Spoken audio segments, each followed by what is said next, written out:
So what are we going to do about all this mess, okay? Have I convinced you and Jenna convinced you that we're in a mess? All right. When I started Moral Majority of Washington State in 1980, and I used to go around giving a speech saying, it was 3 points. We're in a mess. How do we get in the mess? What does God say about the mess? What are you going to do about the mess? Okay? You know, and so we're essentially in the same spot. We thought we were doing really well by electing Ronald Reagan, and he certainly, you know, was the greatest president of my lifetime, did a lot of good things.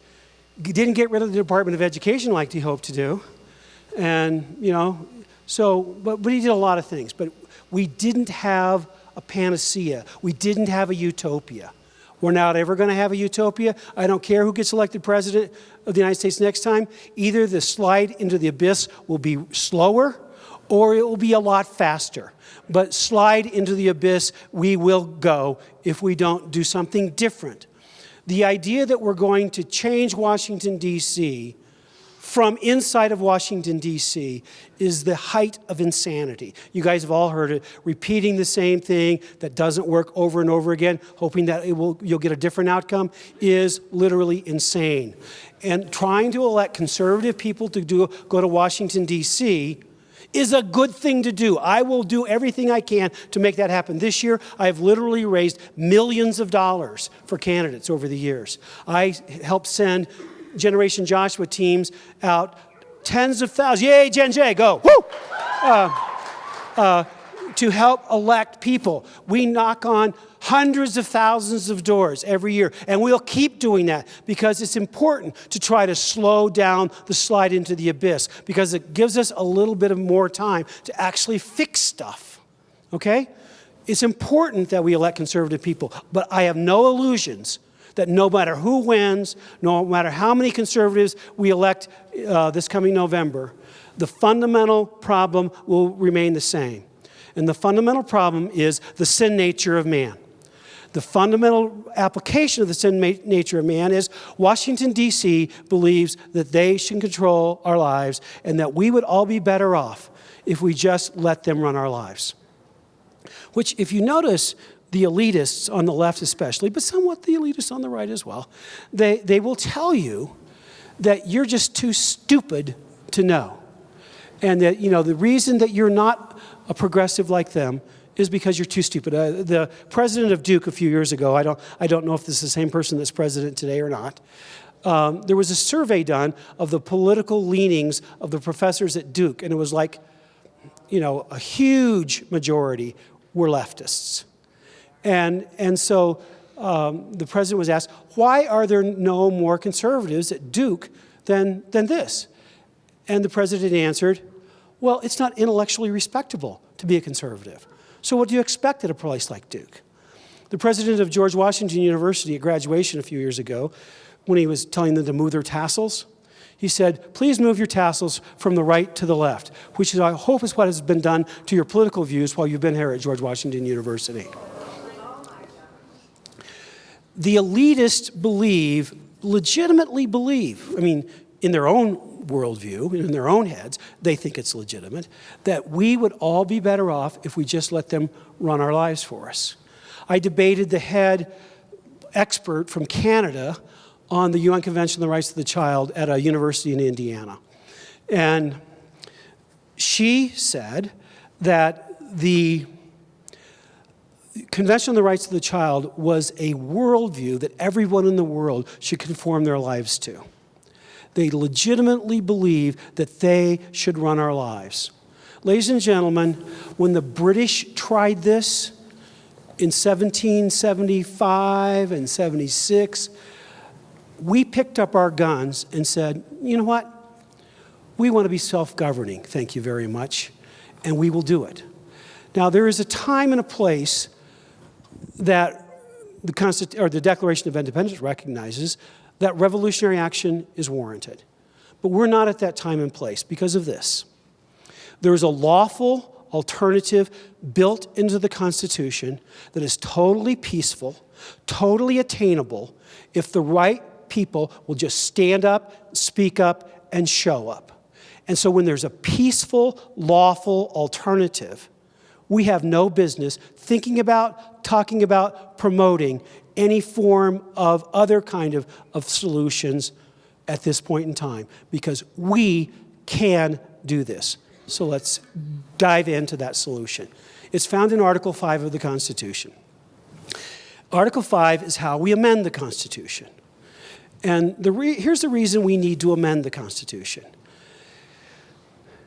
The federal government will tell you that they're obeying the Constitution. We will say, you're crazy. But that's because we're following different constitutions. We follow in our hearts, in our beliefs, the Constitution as it was written. They follow the Constitution as interpreted by the Supreme Court. And so pretty much they're accurate. There's a little bit of deviation, but pretty much they're accurate when they say we're following the Constitution as amended, as interpreted by the Supreme Court. And so the question is, how do you reverse the Supreme Court and keep it reversed? Well, here's the answer. When the Supreme Court said that African Americans can never be citizens because they're not truly human, the stage was set to reverse that horrible decision by the Civil War, but what actually reversed it was the 13th, 14th, and 15th Amendments to the United States Constitution. We reversed the Supreme Court on that horrible decision, that inhumane decision, and it stayed reversed at a big price. It was a big sin. A big price had to be paid. The Equal Protection Clause was adopted in 1868. Despite the Equal Protection Clause, there was a case called Minor versus Happersett that was filed in the 1870s and for a woman who wanted to vote. And the Supreme Court said, no, women can't vote. The 19th Amendment reversed that, and it stayed reversed. I told you about the employment divisions versus Smith. At least as it pertains to the federal government, we reversed that decision and it stayed reversed. I helped do it.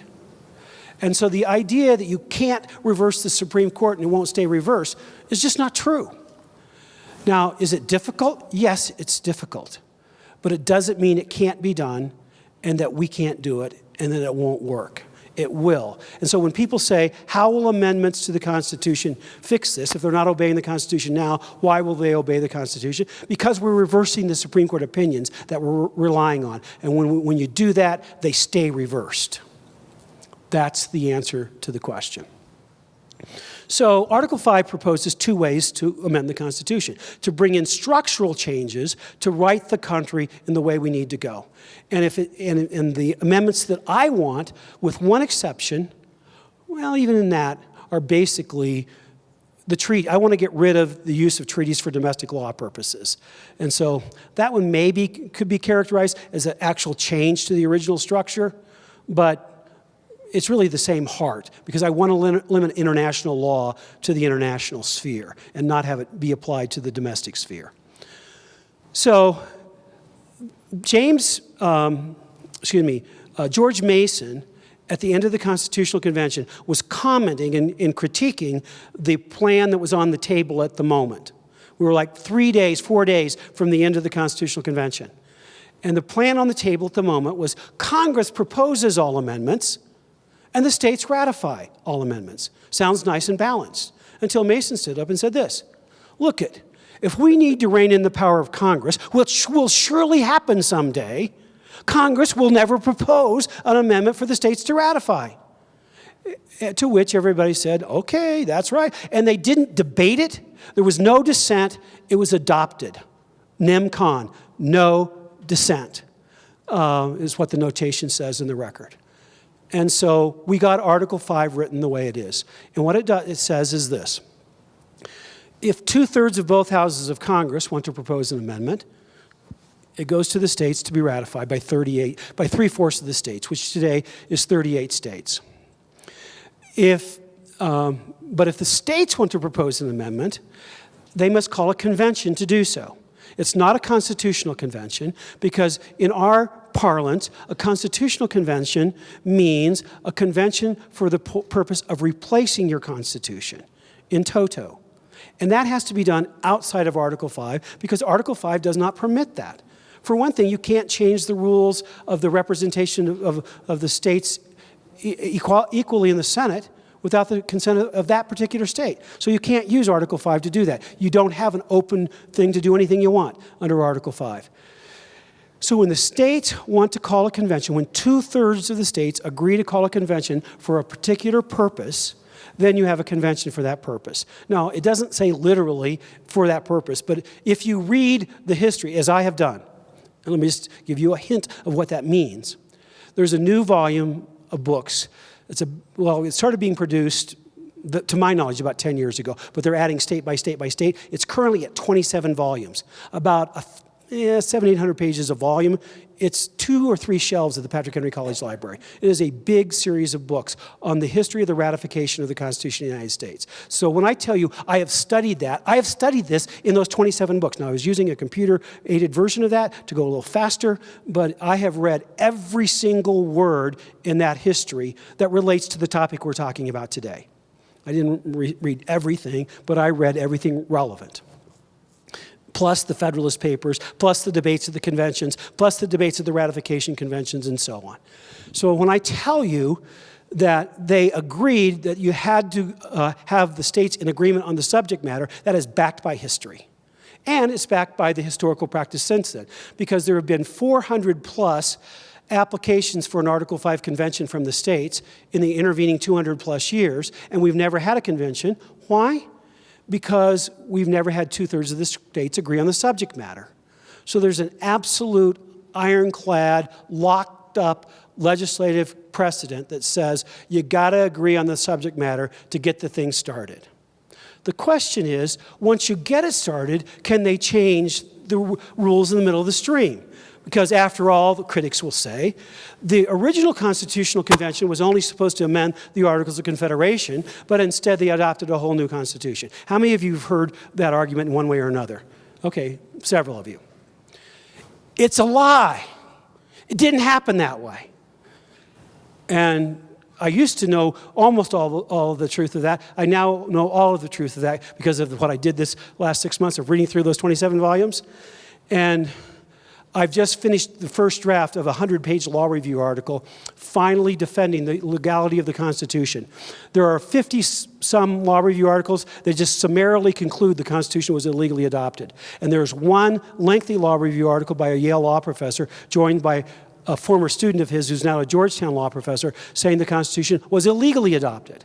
And so I lay out the entire history and critique those two people and all the 50 stray references as well in a 100-page law review article coming to a law review near you soon. But here's the whole story so that you know. The first question is, who called the convention? Because the language, only amend the Articles of Confederation, came from February 21st, 1787, if you're keeping score. February 21st, 1787, Congress passed an endorsement of the convention. February 21st, 1787. When was the convention called? In 1786, earlier, by Virginia legislature, which called for a convention for this purpose, to render the federal Constitution adequate for the exigencies of the Union. Every state named delegates, except for Rhode Island. They're Baptists. You know, they were doing the Baptist thing and not coming. And so, you know, they were going to show up a little late, maybe. I don't know. They were just Baptists. If you're not Baptist, you can't make Baptist jokes. You know, how many Baptists does it take to change the light bulb? The answer is change. You know, so.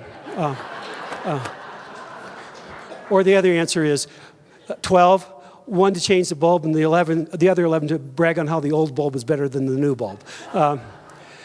But Rhode Island wasn't participating. We'll talk about them in a minute. But of the 12 states that participated, 10 of them said exactly the same thing as Virginia, or, you know, minor comma differences, but essentially the exact same thing as Virginia. The two that didn't were New York and New York and Massachusetts. They said what Congress said. So they said two things: render the federal Constitution adequate for the exigencies of the Union, and only amend the Articles of Confederation. So if anybody is charged with not obeying their instructions It was the delegates from those two states. We'll deal with it in a second. But keep in mind, space-time continuum. If 6 states have already called the convention, it didn't get called when Congress endorsed it on February 21st. More particularly, the history is when Congress was calling the states to take official action, which they did from time to time in the Articles of Confederation period. Here's how they did it. The language was addressed to the states. This wasn't. They passed in Congress an official letter, a communique. It wasn't like, just the clerk wrote it or the president wrote it. No, they passed the official text as an act of Congress. There was no such letter here. It was never sent to the states, ever. If you were calling the states to a convention, you would let them know. You would send them a letter. But if you're endorsing something, you just endorse it. And that's what they did. It had no more legal authority than National Pickle Week. Okay? And they could say it if they want to. Thank you for your opinion. We appreciate your opinion. You didn't call this thing.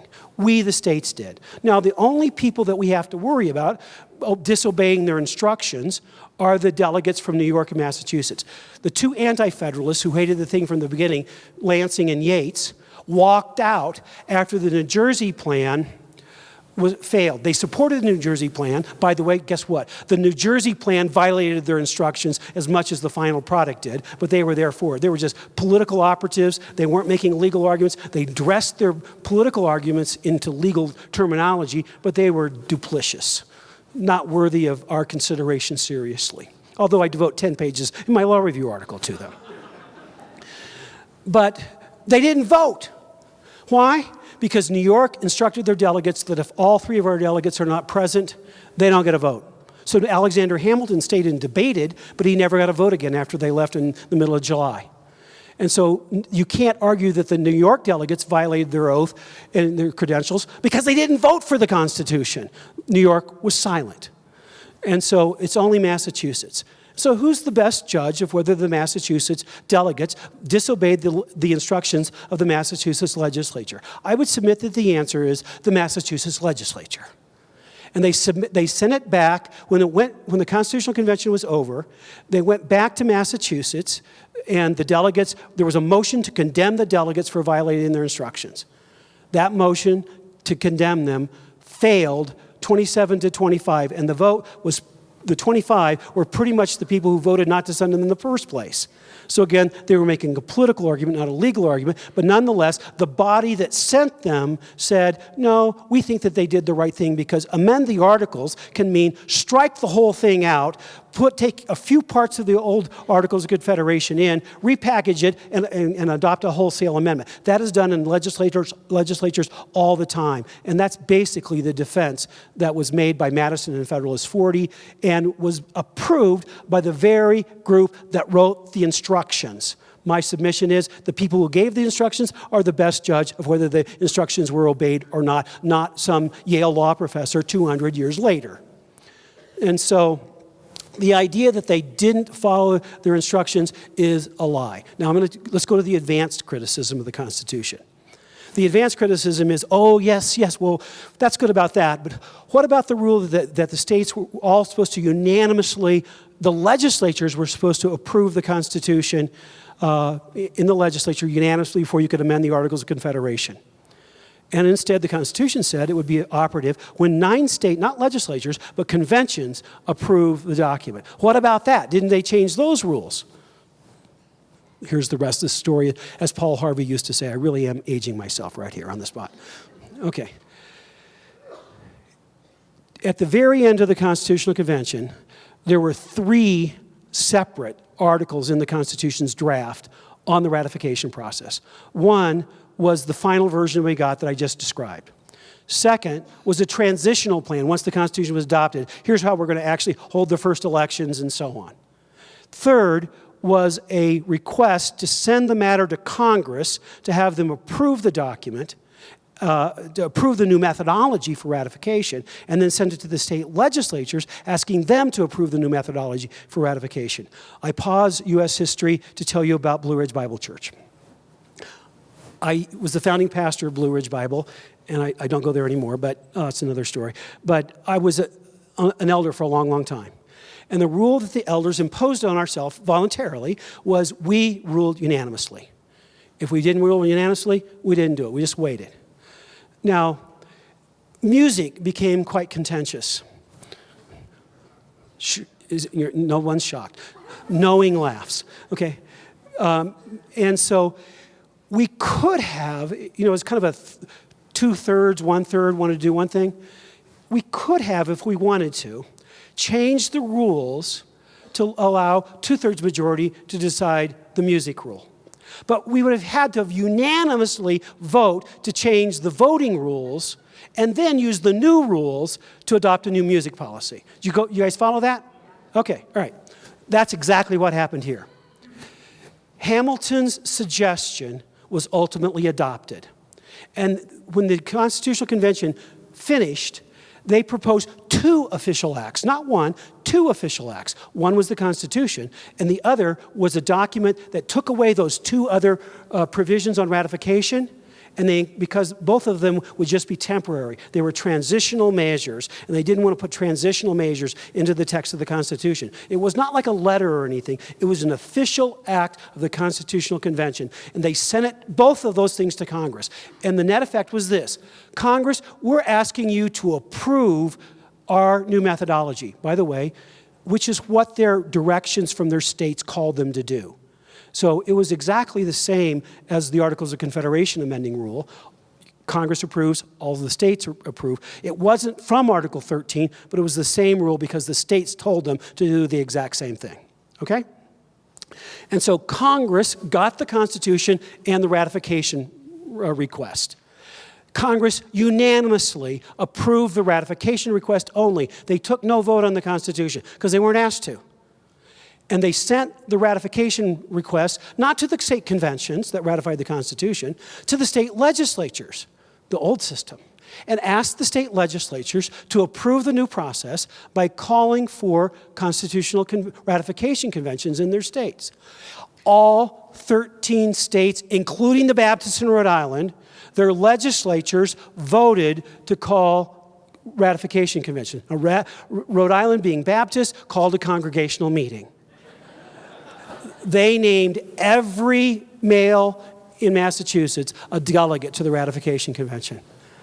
And they all came to their towns and they voted 10-1 to not ratify the Constitution, which says nothing about the legality of the process. They just didn't want the Constitution because their legislature had already approved the new process. And so the new Constitution would not bind Rhode Island without their consent.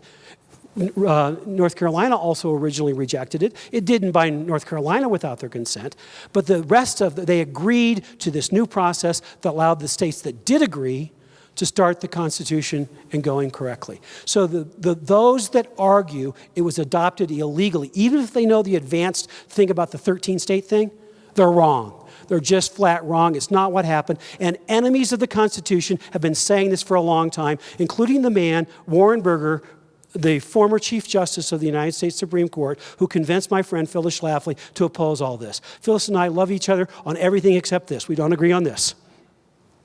She and Warren Burger served together on the bicentennial of the Constitution in 1976. Warren Burger celebrated the bicentennial of the Constitution by making a speech, I believe it was in Coeur d'Alene, Idaho, arguing that the Constitution was illegally adopted.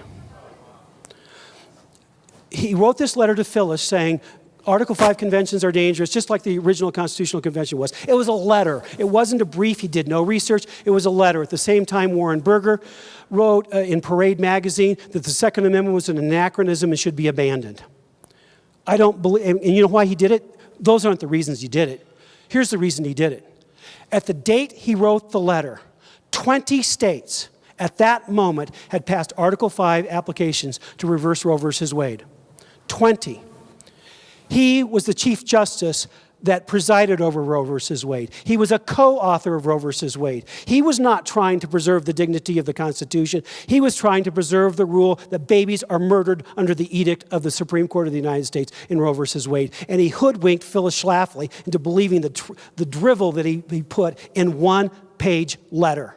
It's not legal research. It is a one-page letter that is clear, transparently clear, and the proof of it is 7 states rescinded their applications for an Article 5 convention to reverse Roe v. Wade and cited directly that letter as their grounds for a reversal. I'm not inferring something out of nothing.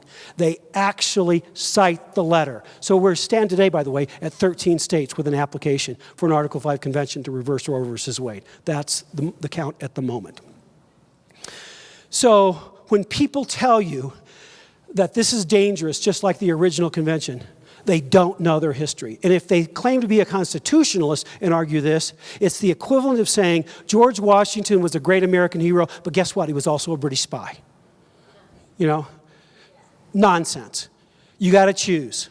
Either the Constitution is a document that God allowed our country to adopt, a great document that has been to the benefit of this nation for over 200 years, or it was an awful, rotten scheme.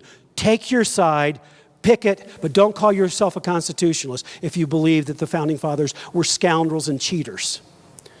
And that's why I say the John Birch Society and Eagle Forum on this question are not constitutionalists at all. By the way, those of you that know about the John Birch Society, the first president of the John Birch Society and the second president of the John Birch Society, Larry McDonald, who was a Democrat congressman from Georgia, a very conservative guy, and a friend of mine, both of them supported the use of the Article 5 Convention of the States process to adopt their Liberty Amendment, to repeal the 16th Amendment, and to do some other good stuff that they wanted to do with their Liberty Amendment. They're on the record in their own official JBS documents. So the John Birch Society of today not only disagrees with the Founding Fathers, they disagree with the founders of the John Birch Society.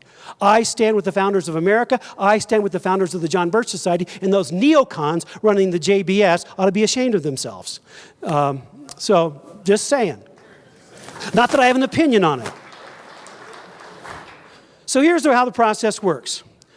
34 states have to adopt an Article 5 application. The Article 5 application that I'm the principal draftsman of says we want to have a convention for these limited purposes: to impose fiscal restraints on the federal government, to limit the power and jurisdiction of the federal government, and to impose term limits on federal officials. Not just Congress, judges too. Maybe bureaucrats. And so if I can tell you, talking to probably at least 1,000 state legislators in the last 3 years, the term limits thing is a harder lift. Judges, people get that one because there's no real way right now to do anything about the courts. And so what we're trying to do, fiscal restraints, a balanced budget amendment's a good idea, accompanied by tax limitations and spending limitations. And so a balanced budget amendment standing alone is not the best way to do it. But with tax limitations, the way I would do it, by the way, when I give you suggestions about how I would do it, just keep in mind, I'm one guy. I really hope to be a delegate at the convention, but I can't promise you it'll come out this way. I haven't written these up officially or anything. They're just illustrations of what's possible, what's germane to talk about, which means relevant, is a fancy word meaning relevant, to talk about and lawfully can be discussed. Here's how I would do a tax limitation. 16th Amendment's repealed.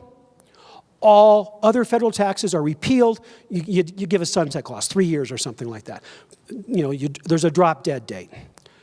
All new taxes, including replacing the old taxes, all new taxes have to be approved by a 2/3 vote of both houses of Congress.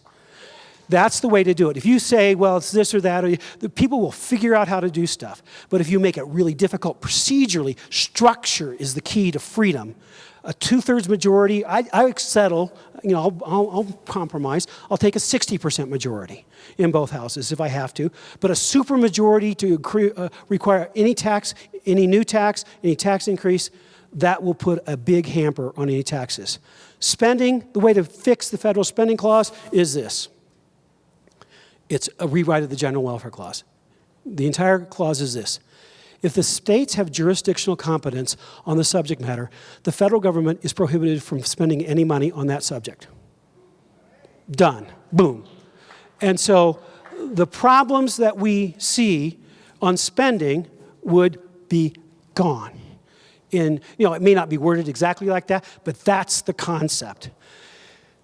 So that's what fiscal restraints is about. Limiting the power and jurisdiction of the federal government. Well, Commerce Clause and General Welfare Clause. Commerce Clause would be right there, which Commerce Clause would be rewritten something like this.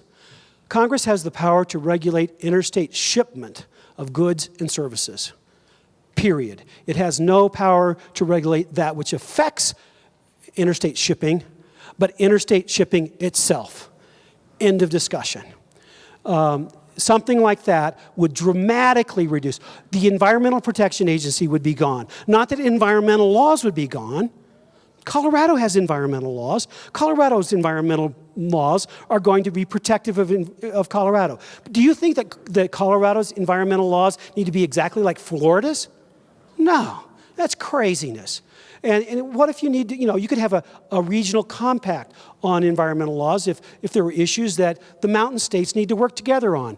And so you could have a compact between Wyoming and Montana and Colorado and Utah and so on. If you need to have some regional law that you agree to, like the Uniform Commercial Code that I explained to you this morning, how the states got together. So we can protect the environment. It's not a question of whether we're going to have environmental laws or not. It's a question of whether they're going to be made in Washington, D.C., and specifically, are they going to be made by a bureaucracy? Another structural change, the bureaucracies, whatever ones survive, the bureaucracies can propose regulations which must be approved by a majority house of both houses of Congress and signed by the president.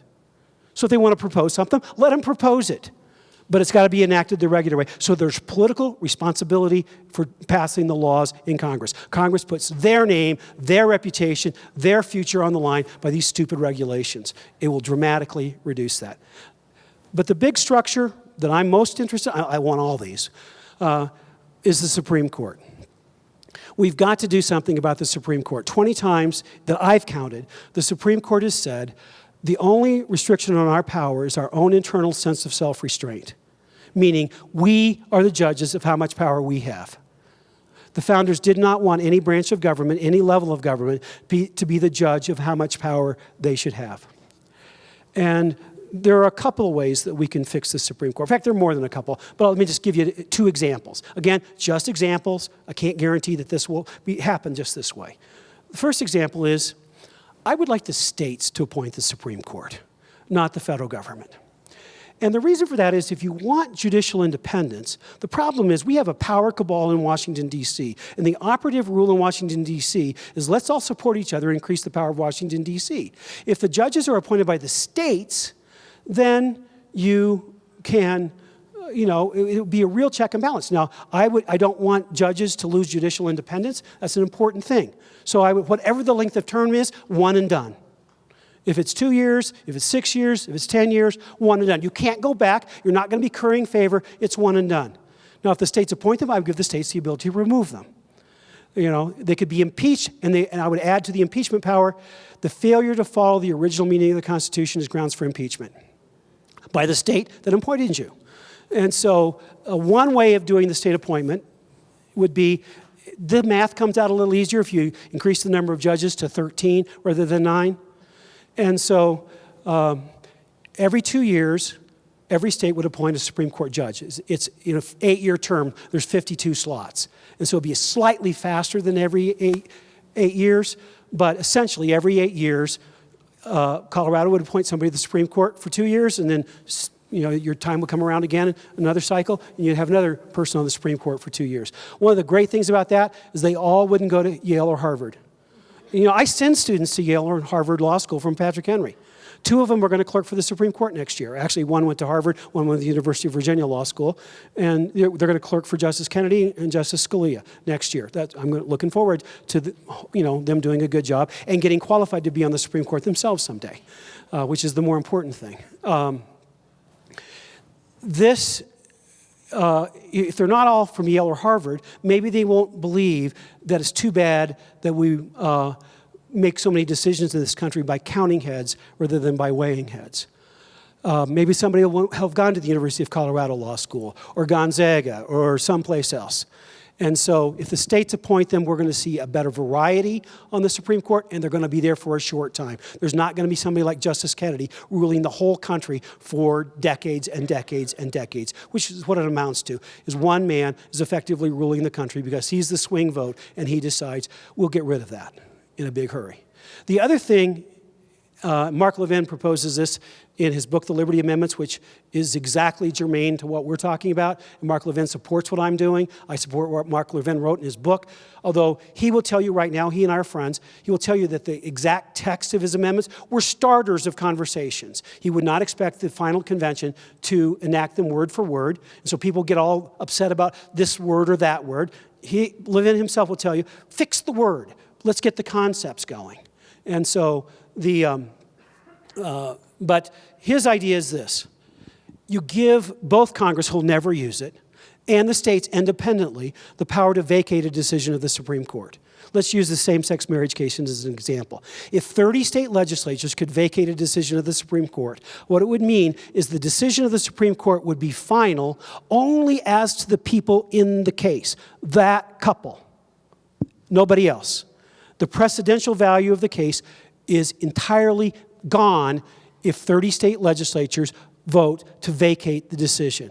Whether it's that case or Roe versus Wade or religious freedom cases or any other case, they could vacate any decision of the Supreme Court by an appropriate majority. I would advocate for 30 states to be able to do it. You don't want to do it easily. This is a big thing. You don't want to use this power in a light and transient fashion, but I don't want it to make it 38, which is so hard to do. 30 is a good enough number. And if that was on the books right now, same-sex marriage would be over in about 6 weeks, because there would be 30 states right now, as legislative sessions are coming on the books, they would reverse that decision, vacate that decision right now. Structural changes to the Supreme Court are essential, which is also an answer. How are we going to make this stick? How will we know that the Supreme Court's not going to be able to take away our rights and abuse the Constitution in the future? Well, the answer is we're fixing the Supreme Court, thank you very much. We're going to put structural restrictions so they don't think they're God, which is what they think effectively right now. How do we get all these things? 39 states have at least one Republican House, like Colorado has a Senate, it's Republican, House it's Democrat. It'd be nice if it was a little more Republican and both houses were Republican. This, by the way, should not be a partisan issue. It should not. Because this is not about what policies we adopt. This is about who decides. I want to let Colorado be Colorado. I want to let Massachusetts be Massachusetts. I want to let California be California. And if California wants to drown itself in socialism, go for it. Just don't ask the rest of us to pick up the tab. And so, do your own thing. You go to Berkeley, California, and my partner in this, Mark Meckler, has done this. He's gone to Berkeley and said, who do you want making the decisions for Berkeley? Berkeley, Sacramento, Washington, D.C. In that scenario, in Berkeley comes in first, Sacramento comes in second, and Washington, D.C. probably doesn't get any votes at all. And the same thing would be true if you go to Coeur d'Alene, Idaho, which is a little more conservative than Berkeley, California. Coeur d'Alene to be first, Boise be second, Washington, D.C. be dead last. And so the idea of people getting to decide for themselves should be a completely apolitical, nonpartisan idea. Unfortunately, it's not turning out that way. And so I hope that changes. I hope Democrats get on board with this. It's not working that way right at the moment. So my calculations are based on political reality, despite the fact that if people would just think about it correctly, it is truly nonpartisan in character. Because we're not telling Colorado, you can't adopt the Common Core. We're just saying Washington, D.C. can't impose the Common Core on Colorado. If Colorado wants to adopt it, that's Colorado's business, not the business of Washington, D.C. And so 34 states have to pass my application, the Convention of States project.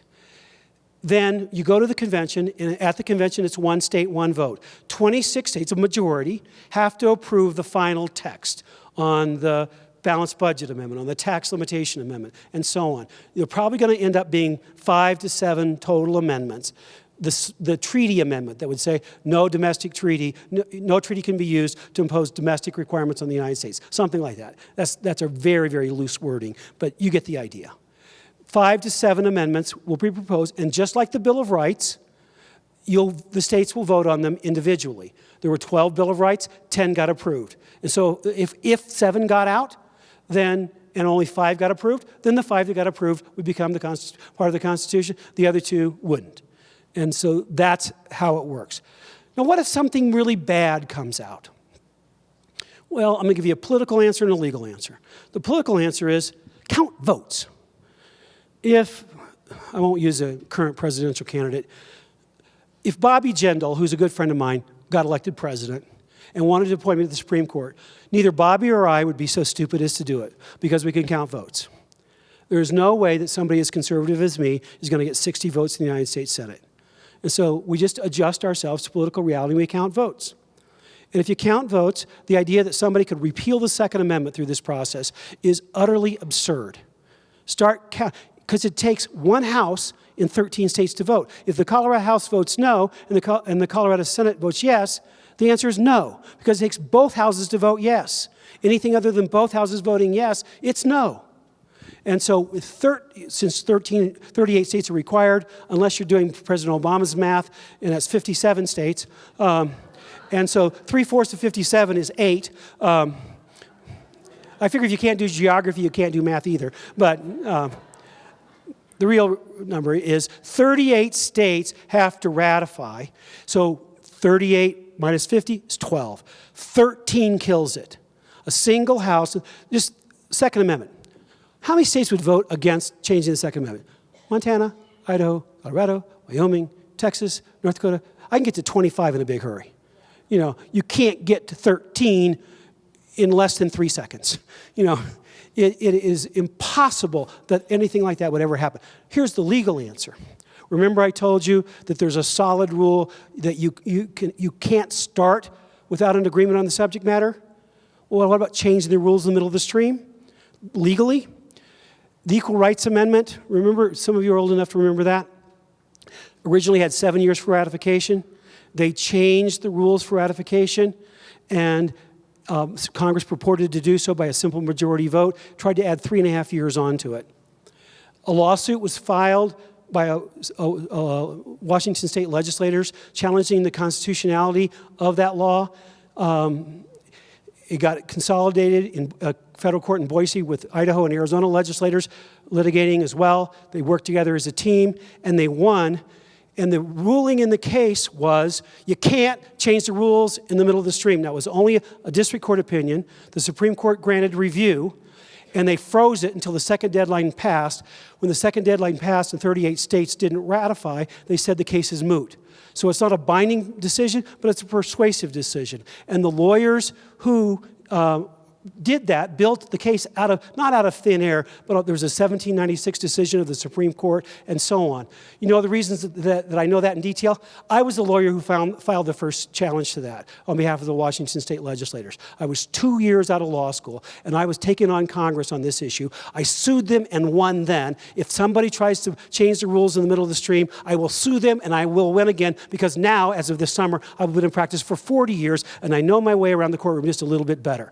And so if I won then, and the Supreme Court was more liberal in 1978, 79, and 80 than it is today. It's bad today, but it's worse then.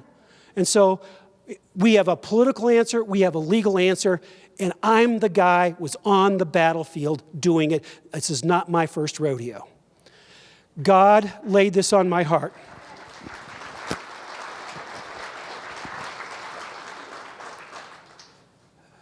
After Obama was elected the second time, I said to myself, this country is in real trouble. And the combination of big cities, big media, and big government is lethal. And we will never change Washington, D.C. from inside of Washington, D.C. But I thought, well, maybe I should try. And so I thought seriously about running for the U.S. Senate from Virginia. I had the Republican nomination for the asking. Every candidate that ended up running for this nomination, including the guy who got it and did a very good job, almost won against the incumbent, told me, Mike, if you run, I won't run against you. The party leadership wanted me to run. I almost won the lieutenant governorship a while ago, and they knew I knew how to run campaigns. And so I was seriously looking at it. I could kill bad treaties. I could do other good stuff, could help the Parents' Rights Amendment. But I was praying about it. And I also started praying about this project that became known as the Convention of the States Project. And so I just launched it on my personal Facebook page that about 3,000 people. That was my launch. And people started talking about it and started getting it, that was a really meager launch. But one lady told her husband that he should talk to me about politics. And he was doing some political things on electing conservative state legislators. And they had an organization called Citizens for Self-Governance that was doing some really interesting things about electing more conservative state legislators around the country. And so he came to visit me, and he said, here's my plan. I said, that's really great. I like that plan. What are you going to have him do when you elect him? He said, well, do conservative stuff. I said, well, that's good, but here's the real plan. And I laid out what I've just laid out for you guys. And he liked it. And then he had me talk to his other 2 board members, one of which is Mark Meckler, who is the president of this organization. And one by one, I talked to them, and they became convinced that this was a good plan. And so they had me to a board meeting in Phoenix. And about 3 years ago, in the summer, I laid out the plan to the whole board, the 3 of them as a board, and we talked about it. And they said, well, what is it going to cost? And I went and wrote up a budget. And, I took an hour break. They did other stuff. I came back in an hour with a budget, and they said, okay, we'll fund it. I view that as a miracle from God, because everything I've ever started, Homeschool Legal Defense, Patrick Henry College, the church, I started a recycling business for a newspaper in 1975. It was called Used News. Great name. It was a failure. So I've started lots of stuff. I have never had somebody say, great idea, we'll fund it. I viewed that as a clear, direct miracle from God. Baptist theology be hanged. I knew the Holy Spirit was talking to me.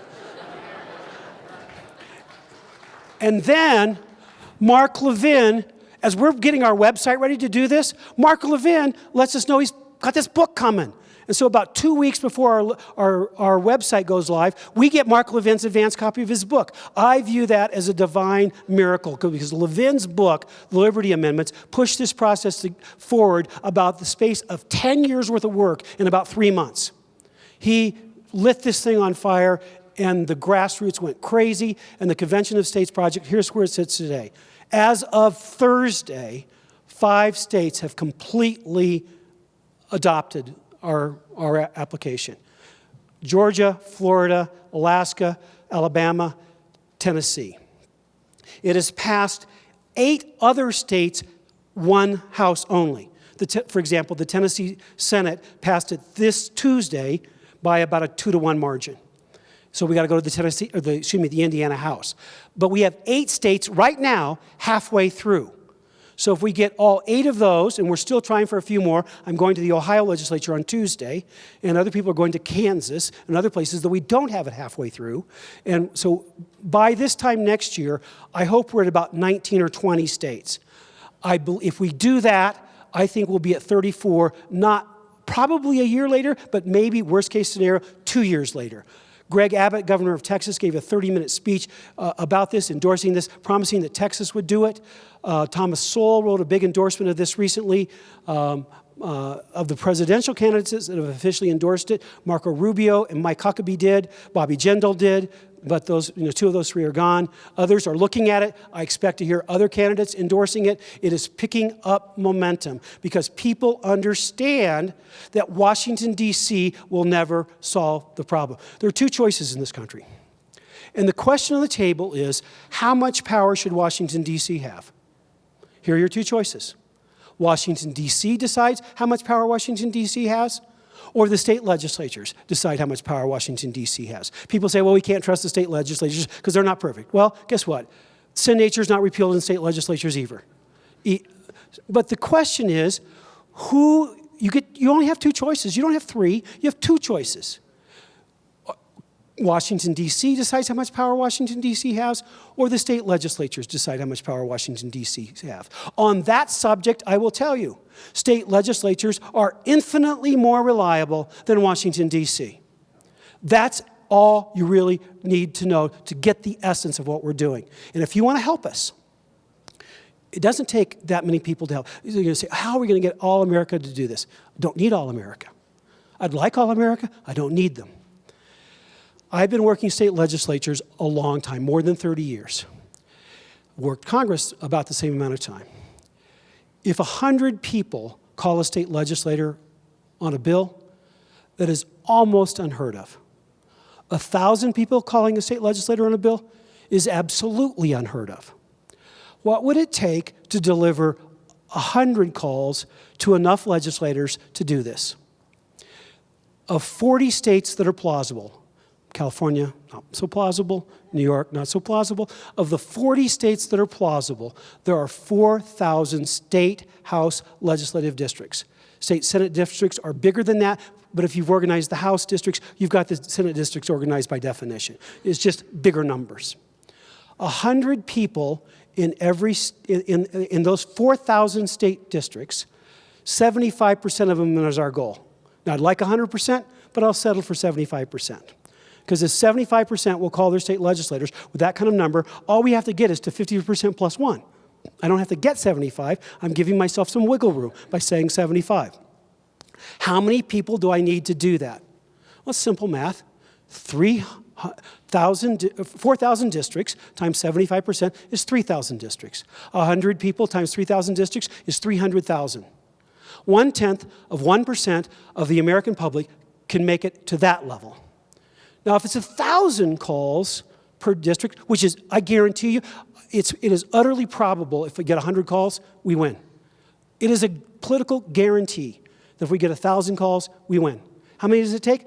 3,000 districts, 1,000 calls, 3 million.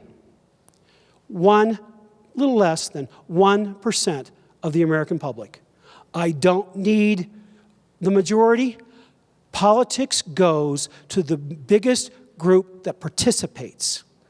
Very few people participate in state legislative activity. We can get 1,000 people per legislative district. The Convention of States project, as of today, has 1.2 million volunteers.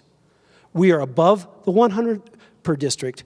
We're at about, I'll do the math, 300 per district at the moment. If they're spread out evenly, which they're not. But we're on the way. About 2 years from now, we're going to be about 4 million. I need you to be a part of that team. I need you to help us. And you can go to our website, conventionofstates.com. Better yet, our booth, the Convention of States Colorado team, has a booth here in the foyer or lobby, depending on if you're French or American. And you can go out there and you can sign up. We need you to call your legislators. We need some of you to show up in Denver at the legislature when hearings are happening. But if 300 people show up, if this whole room showed up, it would be a massive turnout. But if you go help us find 10 more people each, guess what? We have put a big number on the field in Colorado. I need you to not only participate, I need you to be an evangelist. And I don't, if you were going to do a maximum time without actually being like a district captain or something, how much time am I asking of you? About 30 minutes every 6 months. If you can give me 30 minutes every 6 months, we can get this done. It's not a big request, not a lot of money. If you want to volunteer and really get engaged, we can use you as much as you want to be engaged. But the citizenry that I need is 30 minutes every 6 months. That's going to average out. Maybe 1 month I'll actually need you for an hour or an hour and a half. But on average, it's about 30 minutes every 6 months. Convention of States is the only thing on the table that's as big as a solution that's as big as the problem. One quick explanation. Some of you have heard that this is already, there's 24 states, 25 states that have already approved this. They've already approved it for the balanced budget amendment. The problem with that amendment is, first of all, it's only balanced budget, which is good, but to me it's not enough. But they've been written in such different ways, there's going to be a lawsuit. Because, asking for a convention for a balanced budget amendment, is that the same as asking for a convention for a balanced budget amendment only by reductions in spending? Some states write it one. They're written in at least 12 different ways. They're not uniform by every state that has introduced it, every state that has passed it all the way, every state that has passed it part of the way, followed our exact language. We will never have this legal problem. And so when you hear those numbers, and they've been going for 40 years, and they haven't been able to go any faster. We've been going at it for 2.5 years, and we have the only grassroots army on the field. The balanced budget people have no grassroots to speak of. We have a huge operation. And so, don't get confused about, it's not that I'm against that. I'm not. It's fine. It just doesn't go far enough, and people get it. They don't want a partway solution. They want to at least try for a bigger solution, and our effort is the only thing that has the potential to restore federalism, to stop the Supreme Court from ruling our lives, to get away from bureaucratic control of our country, and stop the president from using his phone and his pen. By the way, every president for the last 50 years has done this, some more than others. This is not a Republican or Democrat thing on the condemnation side. When the Republicans are in control of Congress, they do the same things. You don't think that this is Republican versus Democrat, other than where I say just the practicalities of where we have to go to lobby. It is not, because both parties in Washington, D.C. do exactly the same thing. It's a difference of degree, not of kind. And so I need your help. And I don't want to be the generation, and I don't think you do either, that says we walked away from an opportunity to save our country. This is the only thing I know of that will work. I've been doing this a long time. If there was another plan that was easier, let me tell you, I'd go do it. This is extremely hard, but things that are worth doing are hard to do. And I need your help, and I ask for your help. America is worth saving. Thank you very much.